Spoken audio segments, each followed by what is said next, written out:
Please like the video and share it so that it reaches many more people and you get sawaba, or rewards from Allah. This could be a sawabe jariyah or continuous reward for you long after you are gone. Volume 3, Book 31, number 206. Narrated by Abu Hurairah. I heard the Prophet saying, "None of you should fast on Friday unless he fasts a day before or after it." Volume 3, Book 31, number 207. Narrated by Abu Ayyub from Juwayriyah bint al-Harith. The Prophet visited her, Juwayriyah, on a Friday and she was fasting.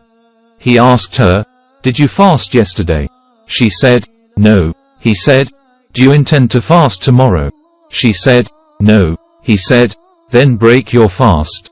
Through another series of narrators, Abu Ayyub is reported to have said, he ordered her and she broke her fast. Volume 3, Book 31, number 208. Narrated by Alqama. I asked Aisha, did Allah's Apostle used to choose some special days for fasting? She replied, "No, but he used to be regular, constant, in his service of worshipping. Who amongst you can endure what Allah's Apostle used to endure?" Volume 3, Book 31, number 209. Narrated by al-Fadl bint al-Harith. While the people were with me on the day of Arafat, they differed as to whether the Prophet was fasting or not. Some said that he was fasting while others said that he was not fasting. So, I sent to him a bowl full of milk while he was riding over his camel and he drank it. Volume 3, Book 31, number 210. Narrated by Maimuna. The people doubted whether the Prophet was fasting on the day of Arafat or not, so I sent milk while he was standing at Arafat. He drank it and the people were looking at him. Volume 3, Book 31, number 211. Narrated by Abu Ubaid. The slave of Ibn Azar, I witnessed the Id with Umar bin al-Khatib who said, Allah's Apostle has forbidden people to fast on the day on which you break fasting, the fasts of Ramadan, and the day on which you eat the meat of your sacrifices, the first day of Id al-Fitr and Id al-Adha. Volume 3, Book 31, number 212. Narrated by Abu Sa'id. The Prophet forbade the fasting of Id al-Fitr and Id al-Adha, 2 feast days, and also the wearing of as-sama, a single garment covering the whole body, and sitting with one's leg drawn up while being wrapped in one garment. He also forbade the prayers after the Fajr, morning, and the Asr, afternoon, prayers. Volume 3, Book 31, number 213. Narrated by Abu Hurairah. 2 fasts and 2 kinds of sale are forbidden. Fasting on the day of Id al-Fitr and Id al-Adha and the kinds of sale called Mulamasa and Munabada. These 2 kinds of sale used to be practiced in the days of pre-Islamic period of ignorance. Mulamasa means when you touch something displayed for sale you have to buy it. Munabada means when the seller throws something to you, you have to buy it. Volume 3, Book 31, number 214. Narrated by Ziyad bin Jubair. A man went to Ibn Umar I and said, a man vowed to fast one day. The sub-narrator thinks that he said that the day was Monday, and that day happened to be Id day. Ibn Umar said, Allah orders vows to be fulfilled and the Prophet forbade the fasting on this day, i.e. Id. Volume 3, Book 31, number 215. Narrated by Abu Sa'id al-Khudri, who fought in 12 Ghazawat in the company of the Prophet. I heard 4 things from the Prophet and they won my admiration. He said, 1. No lady should travel on a journey of 2 days except with her husband or a dhi mahram. 2. No fasting is permissible on the 2 days of Id al-Fitr and Id al-Adha.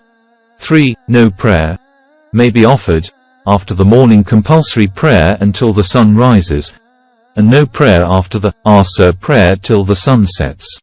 4. One should travel only for visiting 3 masajid, mosques, Masjid al-Haram, Mecca, Masjid al-Aqsa, Jerusalem, and this, my mosque, at Medina. Volume 3, Book 31, number 216. Narrated by Aisha and Ibn Umar. Nobody was allowed to fast on the days of Tashriq except those who could not afford the hadi, sacrifice. Volume 3, Book 31, number 217. Narrated by Ibn Umar. Fasting for those who perform Hajj at Tamattu, in lieu of the hadi which they cannot afford, may be performed up to the day of Arafat. And if one does not get a hadi and has not fasted before the Eid, then one should fast of the days of Mina. 11, 12 and 13th of Dhul Hijjah. Volume 3, Book 31, number 218. Narrated by Salim's father. The Prophet said, "Whoever wishes may fast on the day of Ashura." Volume 3, Book 31, number 219. Narrated by Aisha. Allah's Apostle ordered the Muslims to fast on the day of Ashura, and when fasting in the month of Ramadan was prescribed, it became optional for one to fast on that day, Ashura, or not. Volume 3, Book 31, number 220. Narrated by Aisha. Quraysh used to fast on the day of Ashura, in the pre-Islamic period, and Allah's Apostle too, used to fast on that day. When he came to Medina, he fasted on that day and ordered others to fast, too. Later, when the fasting of the month of Ramadan was prescribed, he gave up fasting on the day of Ashura, and it became optional for one to fast on it or not. Volume 3, Book 31, number 221. Narrated by Humayd bin Abdur Rahman. That he heard Muawiyah bin Abi Sufyan on the day of Ashura, during the year he performed the Hajj, saying on the pulpit, "O the people of Medina, where are your religious scholars? I heard Allah's Apostle saying, this is the day of Ashura. Allah has not enjoined its fasting on you, but I am fasting it. You have the choice either to fast or not to fast on this day." Volume 3, Book 31, number 222. Narrated by Ibn Abbas. The Prophet came to Medina and saw the Jews fasting on the day of Ashura. He asked them about that. They replied, "This is a good day, the day on which Allah rescued Bani Israel from their enemy. So, Moses fasted this day." The Prophet said, "We have more claim over Moses than you." So, the Prophet fasted on that day and ordered the Muslims to fast on that day. Volume 3, Book 31, number 223. Narrated by Abu Musa. The day of Ashura was considered as Eid day by the Jews. So the Prophet ordered, "I recommend you, Muslims, to fast on this day." Volume 3, Book 31, number 224. Narrated by Ibn Abbas. I never saw the Prophet seeking to fast on a day more preferable to him than this day, the day of Ashura, or this month, i.e. the month of Ramadan. Volume 3, Book 31, number 225. Narrated by Salama bin al-Aqwa. The Prophet ordered a man from the tribe of Bani Aslam to announce amongst the people that whoever had eaten should fast the rest of the day, and whoever had not eaten should continue his fast, as that day was the day of Ashura.